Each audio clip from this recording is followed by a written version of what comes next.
Here's an idea. There seem to be a lot of stories about telekinetics, and maybe that has something to do with technology.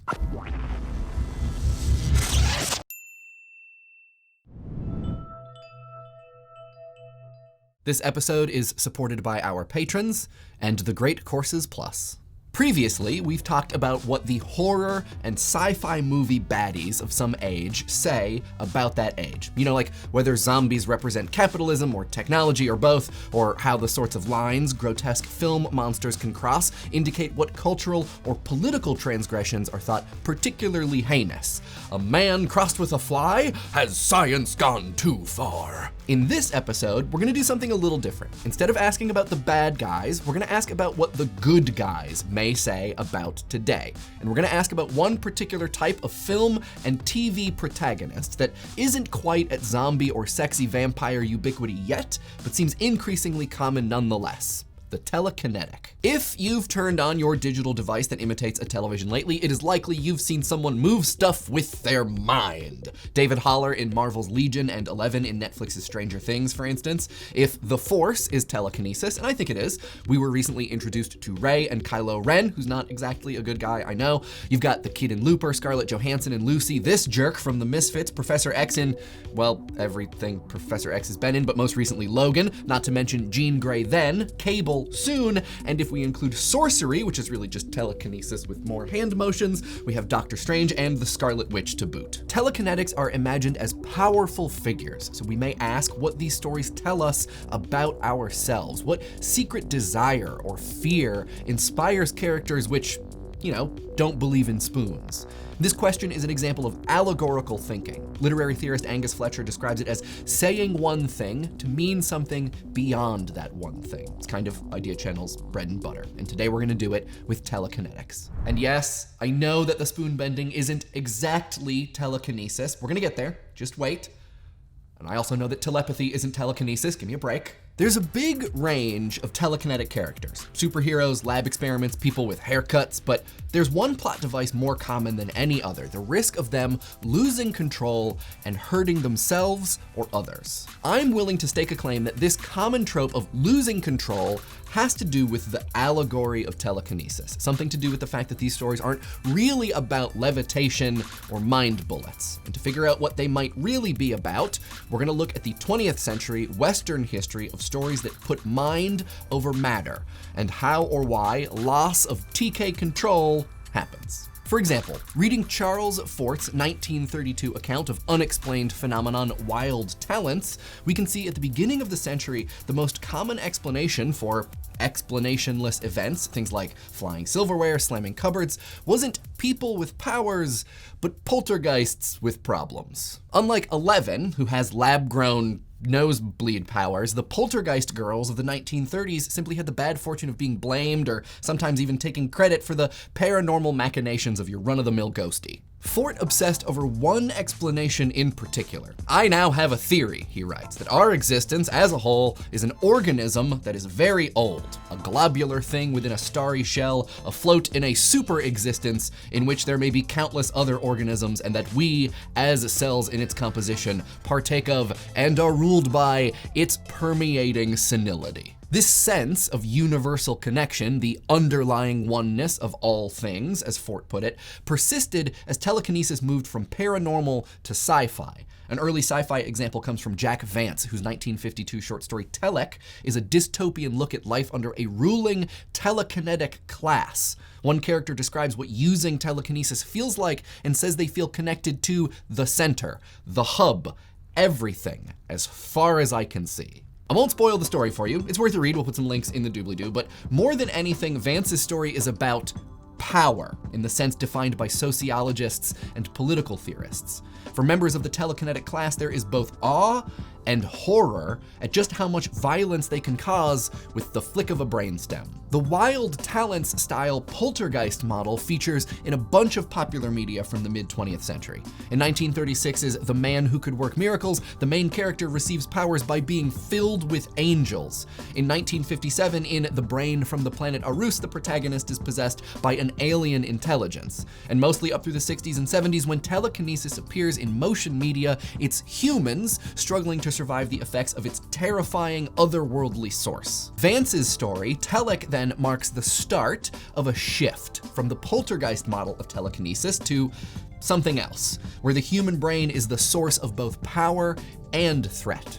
Modern telekinesis no longer fears the other, the ghost, the spirit, the alien, but the self, as telekinetic, that might lose control. Though this transition begins in the 50s with Vance, the best illustration of the swap to modern telekinetics is in the comparison of two horror movie classics from the 70s, The Exorcist in 1973 and Carrie in 1976. The Exorcist couldn't be any clearer in its message of external threat. Reagan isn't using her own powers, she is possessed by the demon Pazuzu, which is up there with Zool as far as demon names go. Also, why do demon names always have to lurk at the end of the alphabet? Are those the scary letters? Anyway, in contrast to Poltergeist, Carrie isn't possessed, but she certainly isn't in control either, and people get hurt.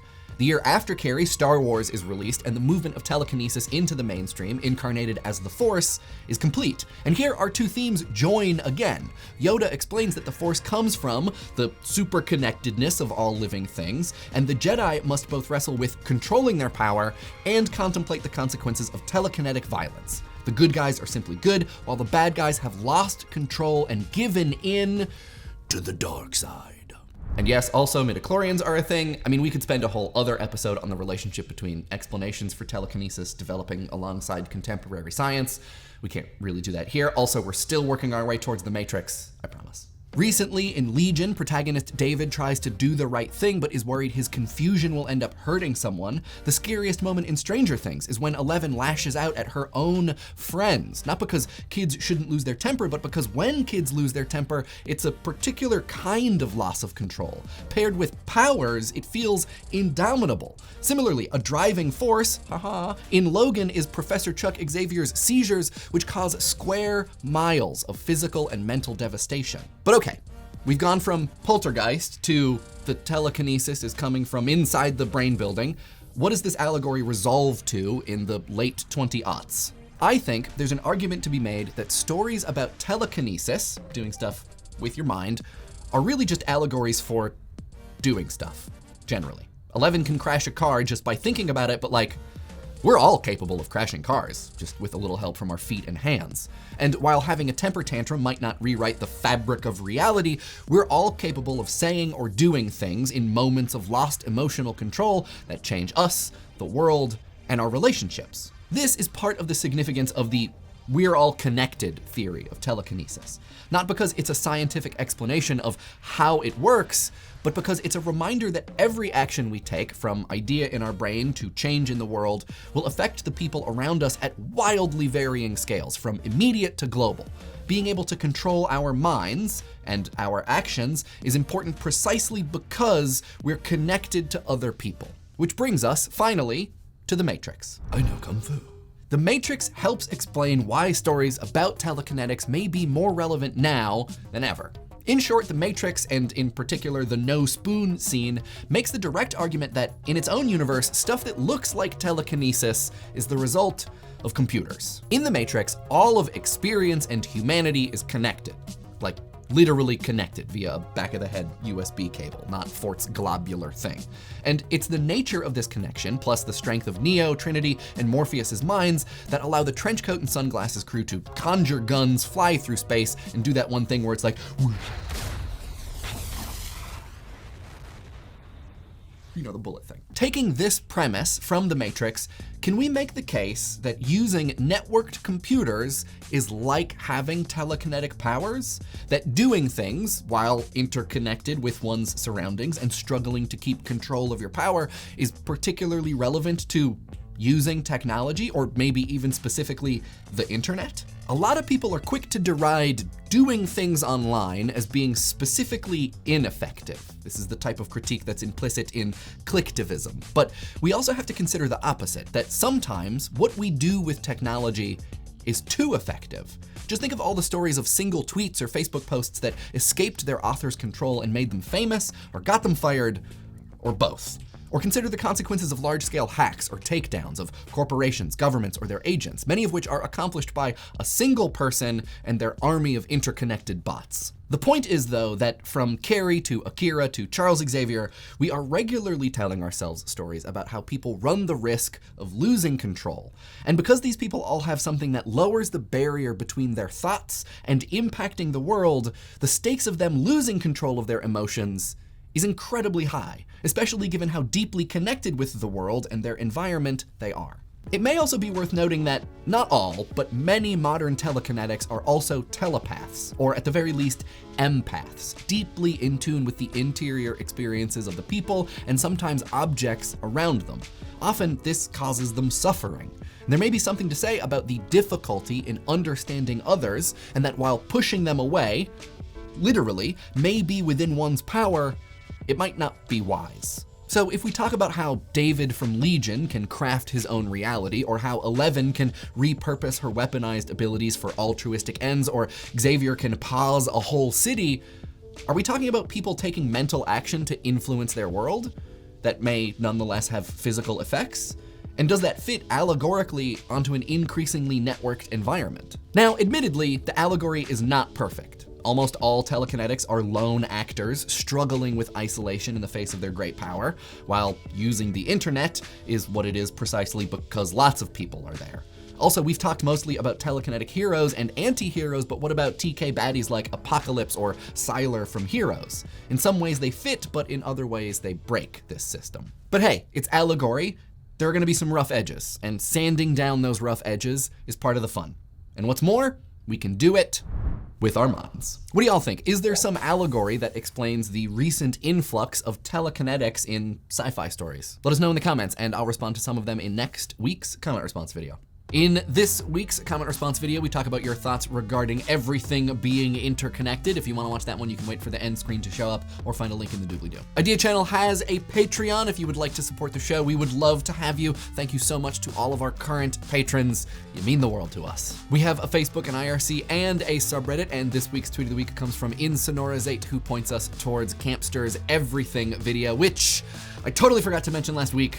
It's very good, as usual. Chris's videos, he knocks it out of the park always. So if you haven't seen his video on everything, you should check it out. And also 2 bits of news. First, we're gonna be taking next week off, so the next Idea Channel episode will be released on the week of May 1st. And second, on May 3rd, the International Center for Photography here in New York is going to be hosting the first Meme Factory show in about 4 years. And for those of you who don't know what that is, before Idea Channel, me and a couple friends of mine and I did this recurring performance art piece about visual culture online called Meme Factory. Took some time off, but we're back for one night only to talk about our meme moment and to sort of do a little Q&A afterwards. It's a free event. You just need to RSVP, so we'll put a link to that in the description as well. Hope to see you there.